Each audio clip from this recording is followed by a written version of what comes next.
고린도전서 6장 11절로 13절 제가 읽겠습니다. 고린도인들이여, 너희를 향하여 우리의 입이 열리고 우리의 마음이 넓어졌으니 너희가 우리 안에서 좁아진 것이 아니라 오직 너희 심정에서 좁아진 것이니라. 내가 자녀에게 말하듯 하노니 보답하는 것으로 너희도 마음을 넓히라. 그랬습니다. 아멘.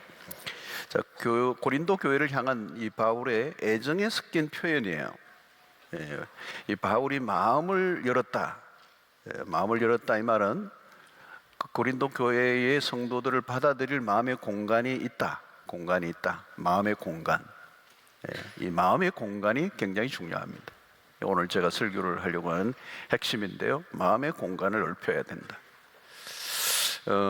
고린도 교회를 향한 이 바울은 마음을 열고 그들을 사랑하고 그들을 향해서 어떤 대화도 나눌 준비가 되어 있는데 반해서 고린도 교회 성도들은 아주 편협된 마음을 가지고 있었다는 거죠. 그래서 무슨 권면을 하죠? 너희 마음을 넓히라. 너희 마음을 넓히라. 이 고린도 교회는 여러분들이 잘 아는 것처럼 이 갈등과 분쟁이 많았습니다. 고린도 교회는 나쁜 교회가 아니에요. 굉장히 좋은 교회였습니다. 이런 은사가 많았던 교회도 없어요. 그런데 많은 이슈들을 가지고 갈등하고 분쟁하는 그런 교회, 평안하지 않은 교회였습니다. 그들에게 지금 이 권면을 하는 거죠. 여러분, 우리가 신앙생활을 하면서 우리의 마음이 넓어져 가느냐 좁아져 가는가, 이게 굉장히 중요합니다. 갈수록 좁아져 가는 사람이 있는가 하면 갈수록 마음이 넓어져 가는 사람이 있어요. 마음이 넓어져야 되죠. 여러분, 삶의 축복은 사실 우리의 마음에 있거든요. 이 마음, 하나님이 우리에게 마음의 복을 주신다는 거죠. 성경은 이 마음에 관심을 굉장히 많이 가져요. 그런데 마음이 복된 마음은 어떤 마음이냐? 넓은 마음이라는 거예요. 여러분, 마음이 좁으면 세상이 좁아집니다. 마음이 좁으면 나도 나를 받아들이지 못해요. 여러분, 왜 상처를 잘 받습니까? 상처를 잘 받는 사람들이 특징이 뭔지 아시죠? 마음이 좁아요. 어쩔 수 없어요. 누군가 상처를 줬기 때문에 받지만 마음이 넓은 사람은 상처를 안 받아요. 똑같이 반응하지 않는다는 거예요. 마음이 넓으면 무슨 말을 하든, 그죠? 마음이 넓으면 그 말을 다 내가 녹여버린다는 거죠. 그런데 마음이 좁으면 어때요? 누가 한 말이 내 마음의 자리를 잡고 떠나지를 않는 거예요. 그것을 곰삭이는, 주야로 묵상하는 거예요. 이런 상처를 잘 받으면 어떻게 되죠? 갈수록 마음이 더 좁아져요. 인간관계가 갈수록 더 힘들어진다고요. 그래서 마음이 좁아지면 마음이 나중에 닫혀버리죠. 그러니까 오늘 공간이 없다는 말은, 마음의 공간이 없다는, 마음이 닫혀진 상태. 고린도인들의 마음이 그랬다는, 너무너무들이 심정이 좁아졌다는 거예요. 이런 마음이 닫혀지면 어떻게 될까요? 세상과 단절된 겁니다. 사람들과 교제가 불가능해요. 오늘 현대인들이 점점 이렇게 narrow minded, 마음이 열려야 대화가 가능하잖아요. 마음이 닫혀 있는데 어떻게 대화를 할 수가 있습니까? 여러분, 상처가 많은 사람들을 보면 선입견들이 굉장히 많아요. 사람들을 보는 시선이 왜곡되어 있는 거죠. 이미 만들어져 있는 어떤 관점이 있습니다. 주로 그것이 부정적이라는 거죠. 근데 그게 어떻게 만들어졌어요? 상처들로 인하여 만들어진 그 부정적인 관점, 누구를 봐도 곱게 보지 않아요. 여러분, 사실은 이 마음이 좁다는 것은 병든 마음을 말하는 거예요. 병든 자는 마음을 열지 못해요. 굳게 닫힌 이 마음은 갈수록 자기의 삶을 불행하게 이끌어가는 것이죠. 스스로를 고립시켜버리는 것. 결국은 자기라고 하는 세계 안에 갇혀버린다. 마음의 감옥이죠. 자기라는 감옥 안에 자기가 가두어져 있는 것. 포로된 마음이라고 그러죠. 이것을 포로된 자라는. 그러니까 여러분, 갈수록 삶이 답답해지는 거예요. 삶이 축소해지는 거죠. 불행할 수밖에 없는 겁니다. 마음이 한번 좁아지면요, 사람들과 한번 얽혀도 화해가 잘 안 돼요. 여러분, 화해가 잘 안 된다는 걸 그냥 이상한, 그냥 자연스럽게 느끼면 안 돼요. 화해가 잘 돼야 그 건강해요. 사람 살다 보면 얽힐 수도 있고 오해할 수도 있고 뭔가 관계가 뒤틀릴 수도 있죠. 그런데 그게 풀어져야 정상이에요. 근데 그걸 그대로 묶어두고 얽힌 상태로 화해가 잘 안 되는 것은 이미 마음의 병이 있다는 거예요. 그게 정상이 아니에요, 여러분. 마음은 삶을 담아내는 그릇입니다. 그릇이 좁으면 어때요? 넘쳐 흐르는 거예요. 여러분, 우리의 마음을 넓히는 부분에 있어서 우리에게 필요한 것은 뭘까요? 복음이 뭡니까? 복음은 하나님과 우리의 관계를 회복시키고 그리고 이웃과의 관계를 회복시키는 것이 복음이에요. 닫힌 세계에서 열린 세계로 나가게 하는 게 복음이라는 거죠. 이 복음을 경험하면 이 복음은 우리를 넓은 세계로 인도해요.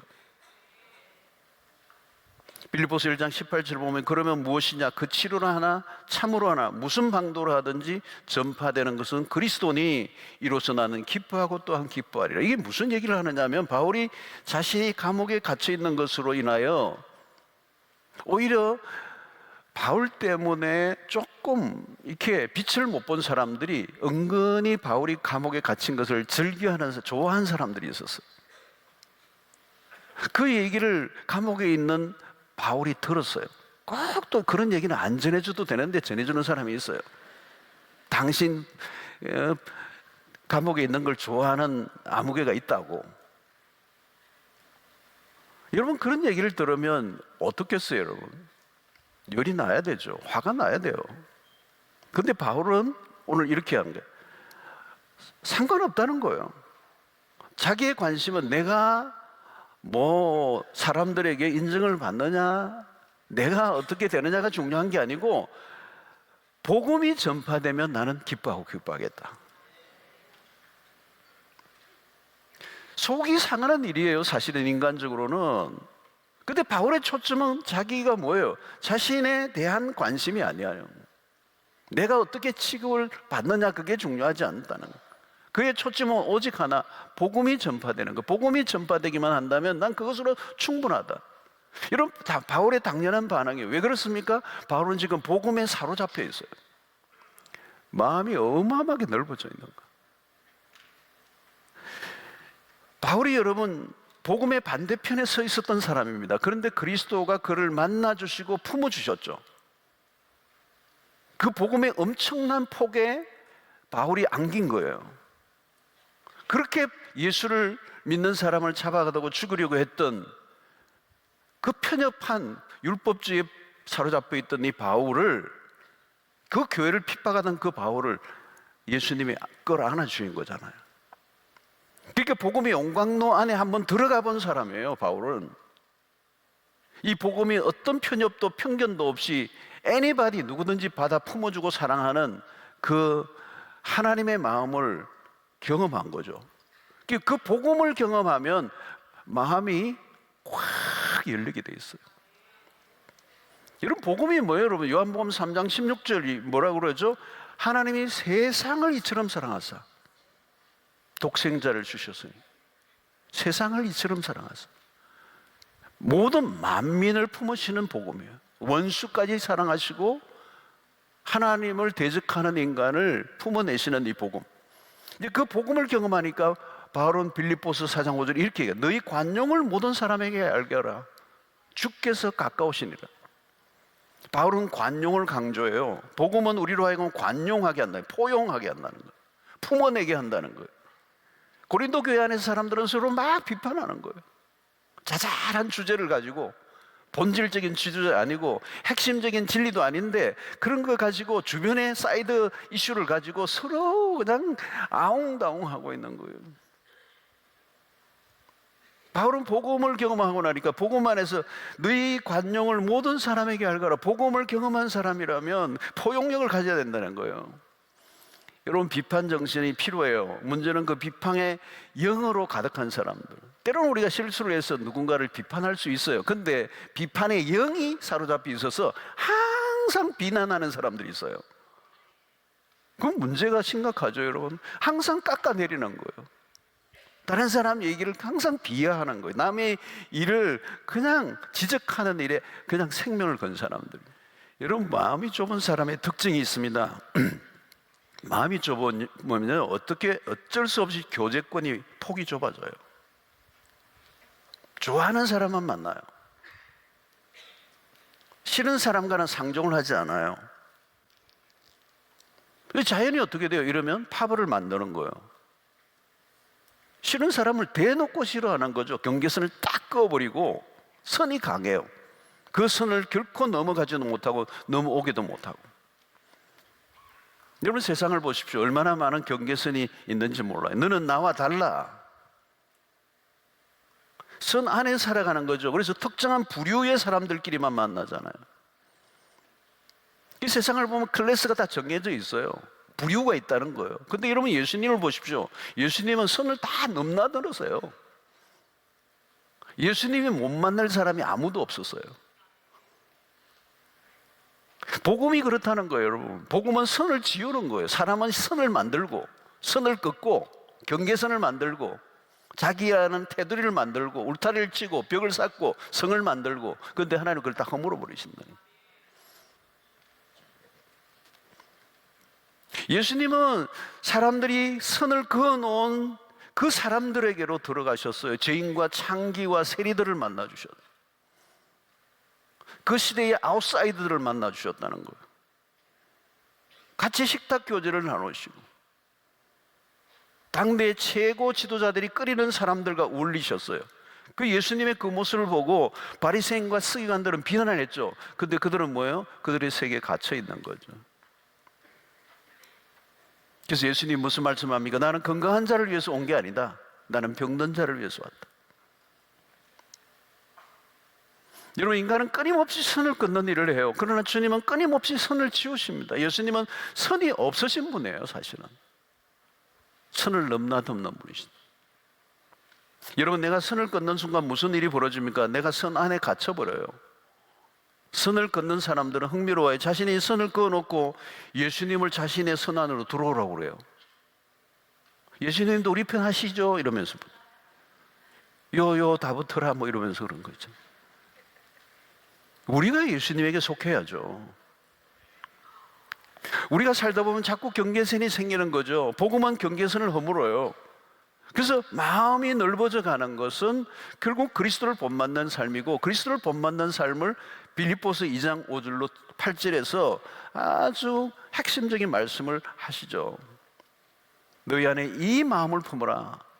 이 마음을 품으라. 그 그리스도 예수의 마음이니 그는 근본 하나님의 본체시나 하나님과 동등됨을 취할 것으로 여기지 아니하시고 오히려 자기를 비워 종의 형체를 가지사 사람들과 같이 되셨고 사람의 모양으로 나타나서 자기를 낮추시고 죽기까지 복종하셨으니 곧 십자가에 죽으심이라. 여러분 우리가 이 예수의 마음을 품어야 돼요. 이 마음을 품으면 넓어지는 거예요. 어떤 마음이에요? 죽기까지 자기를 낮추셨다는 거예요. 여러분 마음이 넓어진다는 걸 뭘 의미하느냐면 낮아지는 길을 선택하는 것입니다. 마음이 가장 좁은 사람이 누구인지 아십니까? 교만한 사람이에요. 교만한 사람이란 누구예요? 자기밖에 없어요. 아나무인이라고 그러죠. 자신의 세계에는 자기 외에는 아무도 존재하지 않아요. 자기가 최고예요. 자기가 제일이고 자기가 전부예요. 항상 자기가 중심에 있어요. 그런데 여러분 예수님의 마음은 뭐예요? 종의 마음이라는 거예요. 종의 마음. 종이라면 뭐예요? 자기보다 높은 사람이 다 높은 사람이죠. 다 높은 사람. 종은 누구의 말이든지 귀를 기울여야 돼요. 자신의 권리를 주장하지 않는 거죠. 이런 종은 주장하는 사람이라 듣는 사람입니다. 자기가 하고 싶은 말이 많으면 종이 아니에요. 상대의 말에 귀를 기울여주는 종의 태도. 그리스도께서 우리에게 보여주신 모습이에요. 근데 교만한 사람을 보십시오. 그를 만나고 나면요 기분이 나빠져. 여러분 누군가를 만나고 왔는데 기분이 나쁘면요 잘못 만나신 거예요. 왜 기분이 나쁘죠? 너무 잘난 체하니까. 여러분 다른 사람을 품으려고 하면 어떻게 해도 나보다 남을 낮게 여겨야 돼요. 그게 예수의 마음이에요. 빌립보서 2장 3절이죠. 아무 일에든지 다툼이나 허용을 하지 말고 오직 겸손한 마음으로 각각 자기보다 남을 낮게 여기고, 그 아니고 낮게 여기고. 여러분, 바울은 나보다 남을 낮게 여기는 삶의 태도를 강조해요. 여러분, 이게 쉬울 것 같아요? 어려워요. 나보다 남을 더 낮게 여기기보다 낮게 여기는 게 훨씬 더 쉬워요. 무엇보다도 우리가 오랫동안 사귀어온 사람들과의 관계에는 더욱더 그래요. 우리가 서로 다 알고 있는 관계이기 때문에 내가 상대보다 낫다라고 생각하는 경우가 더 많아요. 그 친구들끼리 너가 나보다 훨씬 더 나아 이렇게 하기가 쉽지 않아요. 은근히, 그죠? 여러분, 우리는 항상 나를 높이려고 하는 이 자아 숭배 유혹을 받아요. 어떻게 하면 상대를 깔아내리고 내가 더 잘나 보일까에 몰두한단 말이죠. 분명히 나보다 나은 사람임에도 나보다 못한 것을 찾아내려고 애를 쓰잖아요. 장점보다 단점을 더 잘 찾아내요, 우리는. 그게 죄성입니다, 죄성. 근데 여러분, 우리 안에 판단하는 마음이 강해요. 이 선악과를 먹은 인간의 고유입니다.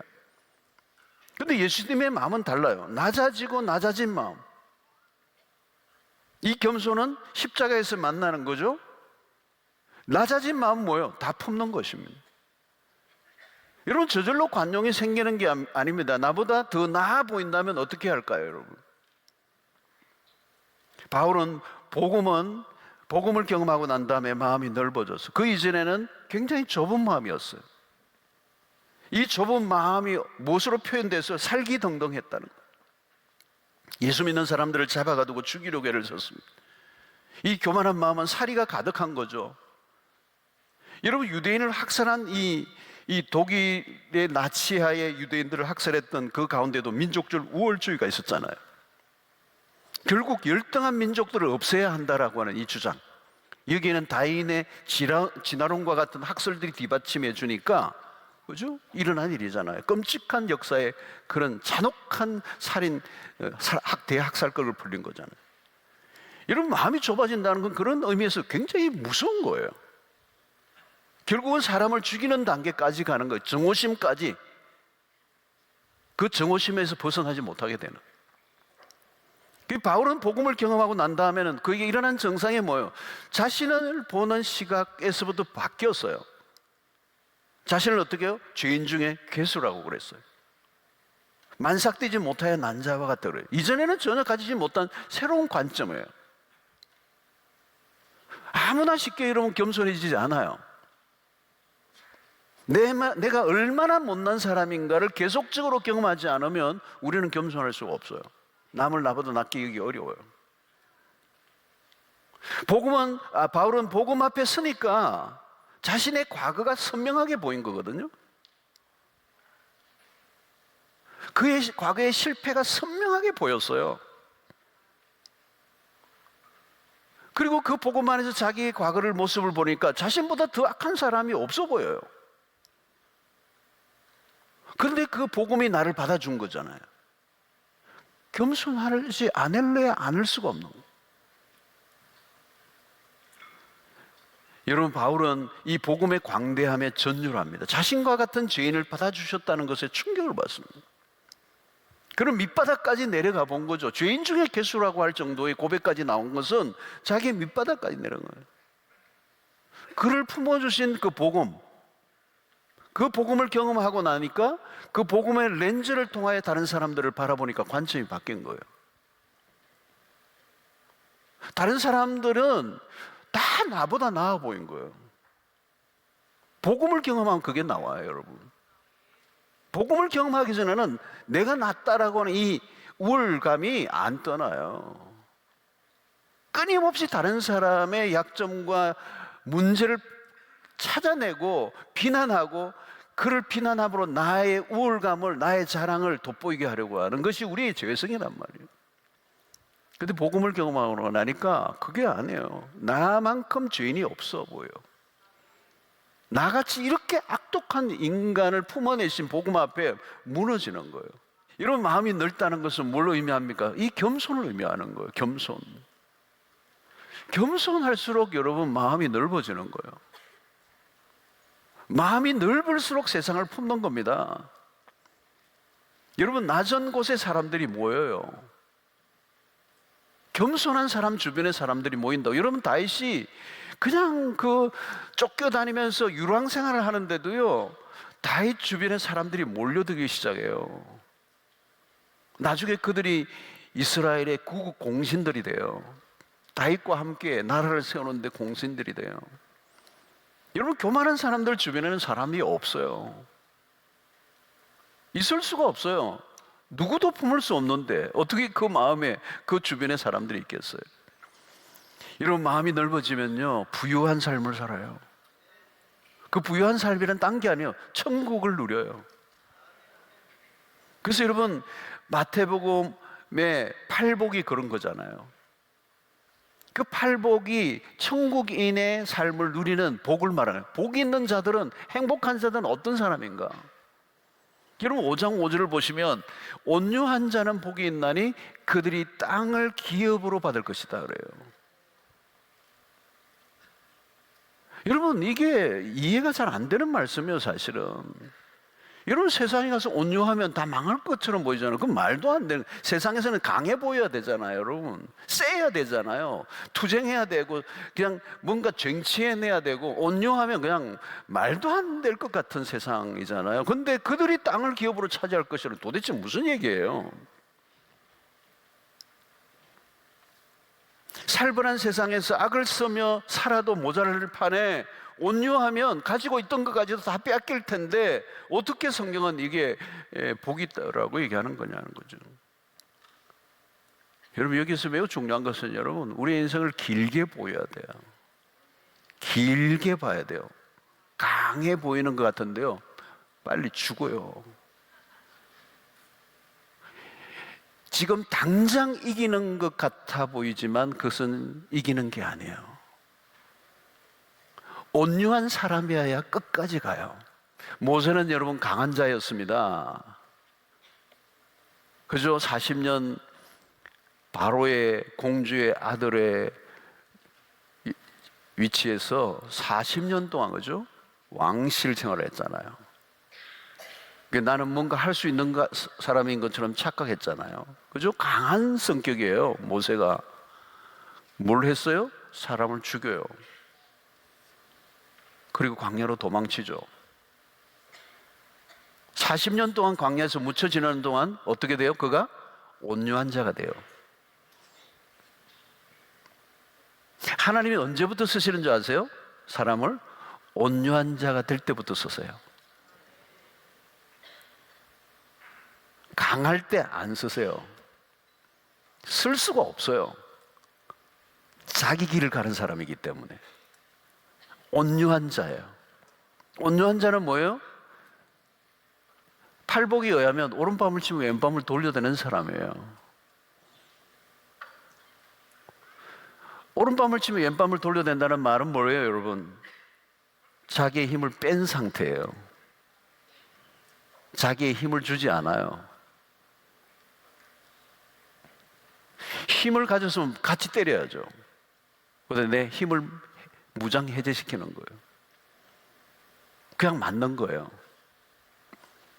여러분, 그냥 맞으셔야 돼요. 그래야 하나님이 이기게 하세요. 내가 이기게 했다면 하나님, 네가 한번 해봐라 그럴 거예요. 하나님에게 맡기셔야 돼요. 온유한 자가 땅을 기업으로 차지할 것이라는 이 말씀을 믿고. 여러분, 40년 동안 모세가 힘을 다 빼버려요. 뺄 수밖에 없어요. 40년 내에 힘을 쓸 수 있는 곳이 아니에요, 광야는. 힘을 쓰면 죽어요. 40년 못 버텨내요.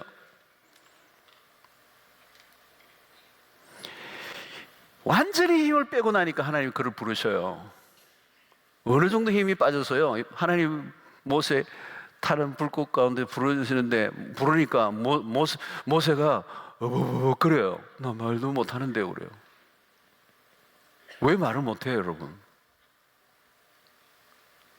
완전히 힘이 빠진 거예요. 자신감 제로예요. 여러분, 자기 힘을 가지고 있는 사람은 광야 40년 동안 그 강한 백성들을 못 끌고 와요. 강대강 못 가요. 백성들 얼마나 거칠어요. 40년 아니 400년 동안 이 노예의 뼛속까지 노예, 그 노예 근성이 뭐예요? 반항이에요. 민수기를 보십시오. 끊임없이 모세를 향해 돌을 들고 죽이려고 했던 그 백성들 앞에 그 강대강, 모세도 강했으면 다 죽어요. 모세는 충분히 온유한 자가 되었어요. 온유한 자가 됐다는 말은 뭘까요? 백성을 다 품는 거예요. 작년 20세 이상 60만, 200만 가까운 백성, 200만 되는 이스라엘 백성들을 다 품는 용량, 그게 온유한 자예요. 하나님이 그에게 이스라엘 백성을 맡기신 거예요. 리더는 온유한 자가 되어야 돼요. 온유하지 않으면 자기가 먼저 죽든지 다른 사람 죽여요. 모세는 온유한 사람이에요. 그는 인내할 줄 알았어요. 여러분, 인간관계에서 매우 중요한 것은 인내예요.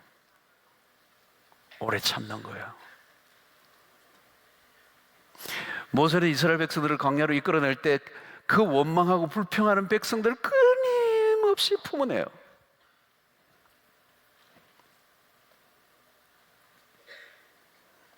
모세는 온유한 자가 돼요. 온유한 자가 되어야 비로소 남들을 섬길 준비가 된 거예요. 하나님 마음이 넓어져요. 마음이 넓어야 비로소 하나님 나라를 위한 일꾼이 되는 거예요. 섬기는 자들은 마음이 넓어야 돼요.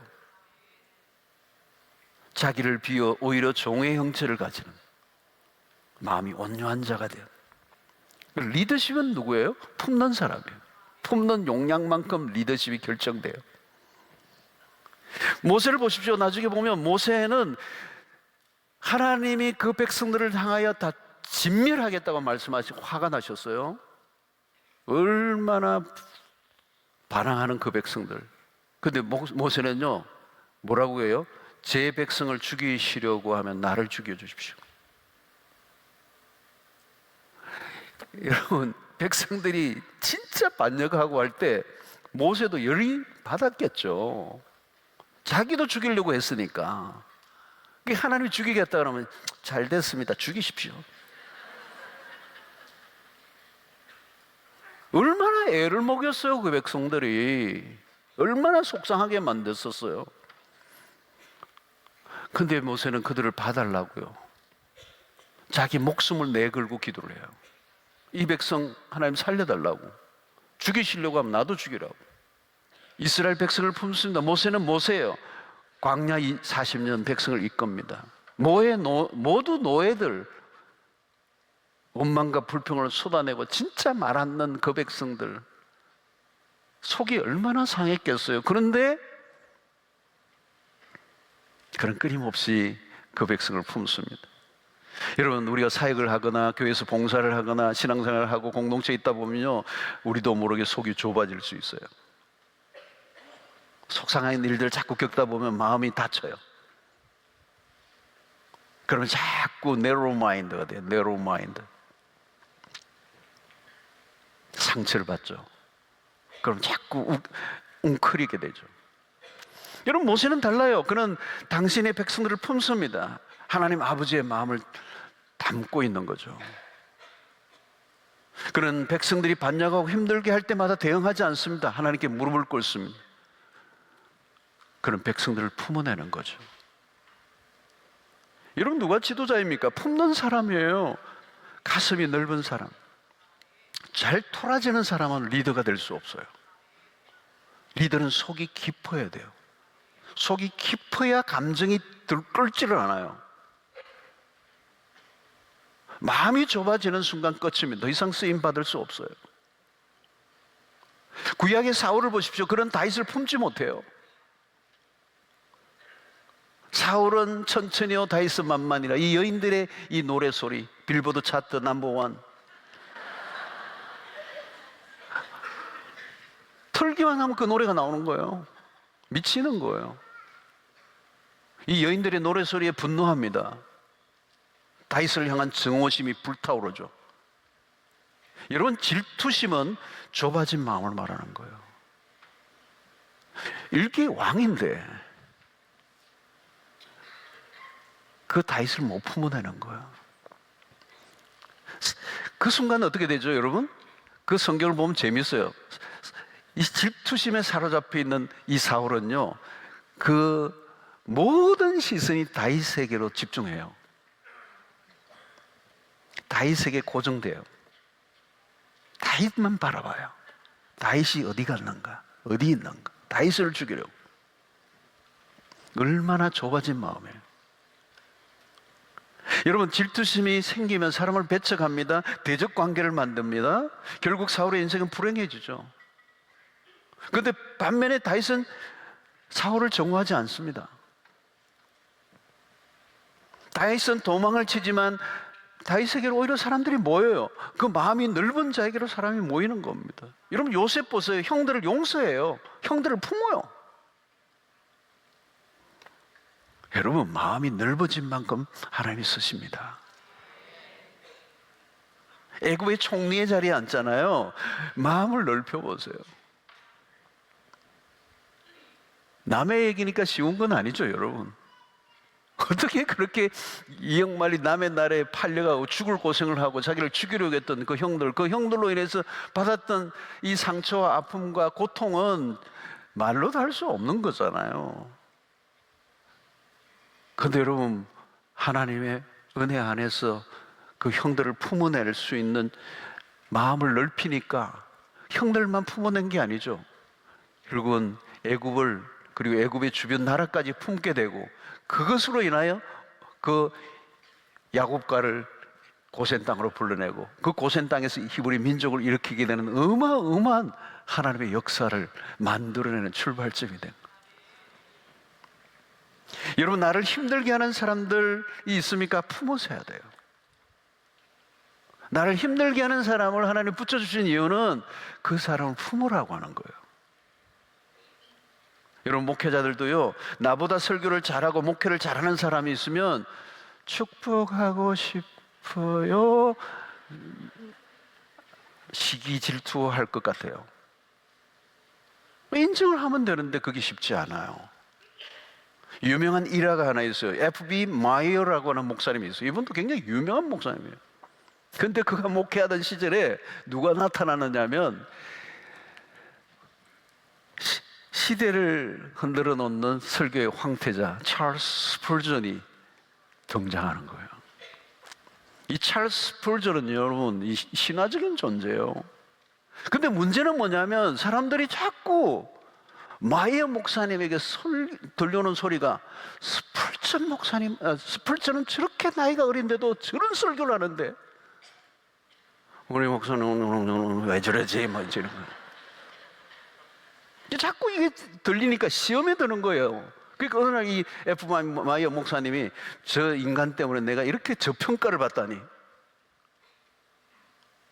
막 이게 마음고생을 많이 한 거죠. 근데 그러다가 어느 날 기도하는데 깨달음이 왔어요. 내가 할 일은 스펄전을 위해서 시기할 것이 아니고 그를 위해 기도하는 것이라고 깨달음이 온 거예요. 그러면서 스펄전을 위해서 위한 중보 기도를 하기 시작한 거죠. 그런데 놀랍게도 하나님께서 스펄전이 받은 기쁨과 상급을 이 F.B. 마이어 목사님이 함께 받았다는 거예요.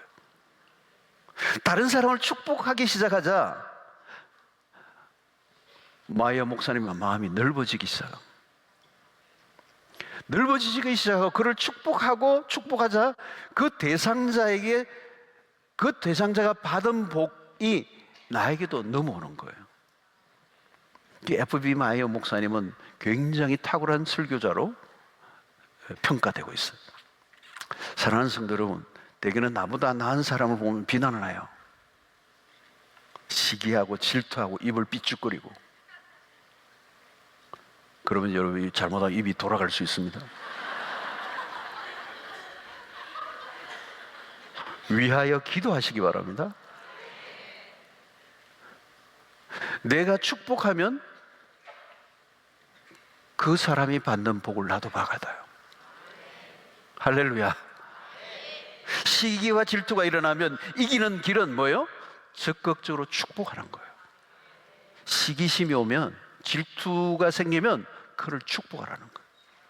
그를 축복하면 어떻게 돼요? 그의 좋은 점을 담게 돼요. 욕을 하는 동안에는 절대 배울 수가 없어요. 축복하고 축복하면 그의 좋은 점을 내가 배울 수 있는 기회가 생겨요. 여러분, 어디나 특별한 사람은 있어요. 나보다 탁월한 사람 있어요. 괜히 비교하면서 일을 갈 이유가 없어요. 그러면 직감만 다니게 돼요. 그런 특별한 사람이 있으면 하나님이 그런 특별한 사람을 통해서 하실 일이 있고, 나와 같이 평범한 사람을 통해서 하실 일이 있는 거예요. 받은 사명이 달라요. 모두가 특별하면 어떡하겠어요, 여러분? 하나님이 쓰시는 방식이 다를 뿐이에요. 중요한 것은 그것을 내가 자연스럽게 받아들이는 거죠. 그리고 그런 일을 통해서 하시는 하나님을 찬양하고, 그런 일을 내가 감당하면 또 그 일을 감당하는 사람들을 축복하면 되는 거죠. 하나님은 다양하게 일하십니다. 특별한 사람이 특별한 일을 맡아서 하는 일만 중요한 게 아니라 역할이 다양하고 누구를 통해서든 다양한 방식으로 하나님이 사용하신다는 사실을 인정하고, 우리 주변의 연약함은 연약함대로 그 연약함을 통하여 강하게 하시는 하나님의 능력을 드러내시기도 하고, 때로는 강한 자를 부끄럽게 하시기도 하고, 이것이 하나님의 마음이라는 겁니다. 누가 여러분 원수를 용서하고 사랑할 수 있습니까? 마음이 좁으면 할 수 없어요. 원수 사랑을 한다면 마음을 한없이 넓어지는 겁니다. 원수를 품을 수 있으면 끝이에요, 여러분. 더 이상 갈 곳 없어요. 하산해야 돼요.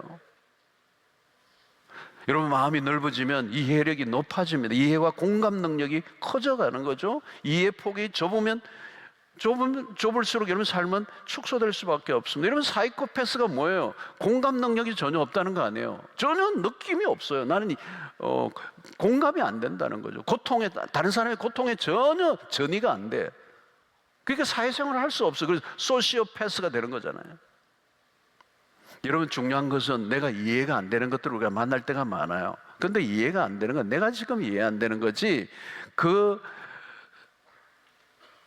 세월이 흐르고 시간이 흐르면 그때는 이해가 안 되는 것이 어떤 거는 이해가 될 때가 있어요. 아, 내가 그때 못 봤구나. 내가 그때 본 게 전부가 아니었구나. 여러분, 인간은요, 편견의 존재예요. 편견과 오만의 안경을 끼고 있어요. 우리가 알고 있는 게 틀린 게 많아요. 그러니까 내가 알고 있는 게 전부라고 생각하는 사람은 오만한 거예요. 그리고 그 편견에서 벗어나지 못하면 자기 세계에 갇혀 있는 거잖아요. 내가 얼마나 잘못 알고 있는 게 많은지, 우리가 잘못 알고 있는 것, 편견에 관련된 것들이 얼마나 오해하고 있는 거. 그 책, 제가 방에 있는 2권이 있는데요, 우리가 흔히 알고 있는, 너무도 잘 알고 있는 건데 그게 아니라는 게, 그걸 밝힌 책이 있어요. 또 그런 것만 또 하는 분이 있더라고요. 나에게 편견의 문제가 있을 수 있다는 걸 인정하는 것만 해도 괜찮은 사람이에요. 그런데 대화가 안 되는 사람 뭐예요? 나는 옳다예요, 죽어도.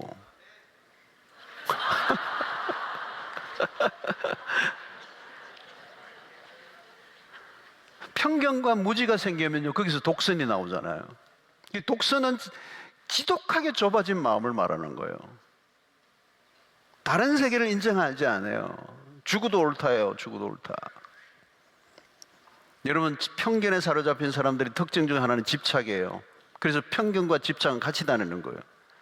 편견이 있는 사람은 자기의 편견에 집착해요.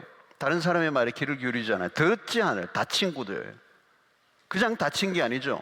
자기만의 세계에 갇힌 사람은 잔인해진다는 거잖아요. 여러분, 자기 외에 모든 사람들을 인정하지 않는 인생이 얼마나 잔인한 거예요, 여러분. 그래서 홀로 살리는 게 그 혼자의 따로 외딴 섬에 사는 사람과 똑같아요. 고립되어 있는 거죠. 공동체에서 벗어난 겁니다. 불행한 거죠. 여러분, 하나님의 은혜가 날마다 임해야 우리의 마음이 넓어지게 돼요. 복음의 담금질을 계속해야 돼요. 복음 안에 잠겨들면 나도 모르게 마음이 넓어져요. 내가 내 마음을 넓히려고 해서 되는 게 아니라 복음의 담금질을 당하는 거예요. 마음 관리로 되는 게 아니고 복음의 강의로움에 빠져들어가는 것. 하나님의 사랑이 얼마나 큰가. 그 하나님의 성품에 머물러 있어 보세요. 십자가의 사랑이 얼마나 크고 높고 풍성한지. 복음을 통하여 우리가 하나님의 마음을 알게 돼요. 우리가 복음을 다 알기는 어렵죠. 그러나 복음을 이해한 만큼 하나님의 마음이 보여요. 그게 요나스에서도 우리가 느낄 수 있는 거죠. 그 구약시대에 그 이스라엘 하나님의 백성의 민족을, 그 핍박하던 그 잔인한 민족을 품으시는 하나님, 이걸 어떻게 요나가 이해를 했겠어요? 그죠? 못한 거죠. 그 이스라엘이라는 건 민족주의 안에 갇혀 있는 거예요. 그 민족, 여러분, 언제나 주의라고 붙는 거는 다 위험해요. 그게 뭐 어느 정도 우리는 받아들이지만 그 주의로 가면 위험한 거예요.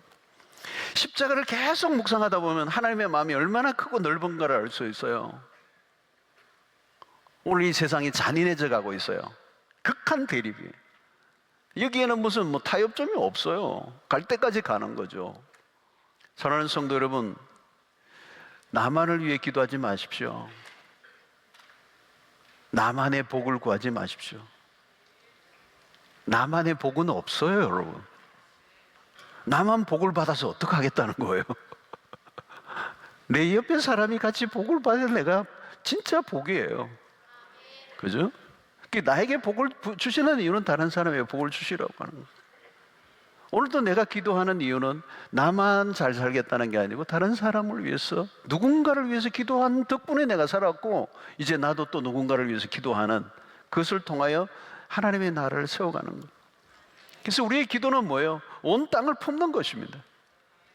그 집에 세계지도를 붙여놓는 거는 그냥 뭐 세계지도 뭐 그게 뭐 여행 가이드, 관광 가이드가 아니고 민족을, 열방을 품으시는 하나님의 마음을 푸는 거예요.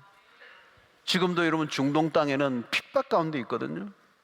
지금도 세계 도처에는 고난 가운데 있는 백성들이 있거든요. 핍박받는 교회들이 있어요. 1세기처럼. 그런 것들을 품는 거죠.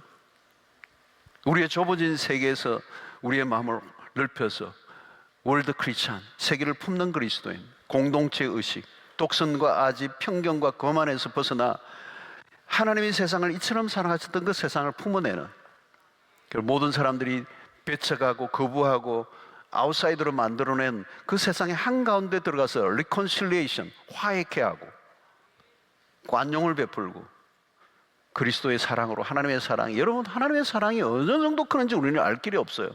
그런데 바울은 그걸 경험했던 거죠. 자기를 품어내는 하나님의 사랑, 그 복음 앞에 무릎을 꿇으니까 그 바울은 경계선을 뛰어넘잖아요. 이스라엘이라고 하는 그 영토를 벗어나지 못했던 그 복음을 바울이 들고 이방 나라로 가잖아요. 그 하나님의 마음을 발견했기 때문에 일어난 일이에요.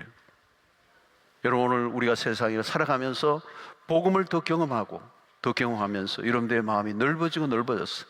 Anybody 품고 사랑하고 섬기고 축복하고 기도해주고 여러분들의 삶의 지경이 점점 더 넓어지고, 그때 하나님께서 여러분들의 그 넓어진 마음에 복을 주시고 또 복을 주시고 또 우리의 삶을 사용해 주실 줄로 믿습니다. 우리의 마음이 넓어져야 하나님이 쓰실 수가 있어요. 내가 여기 갇혀 있는데 어떻게 하나님이 쓰세요? 그죠?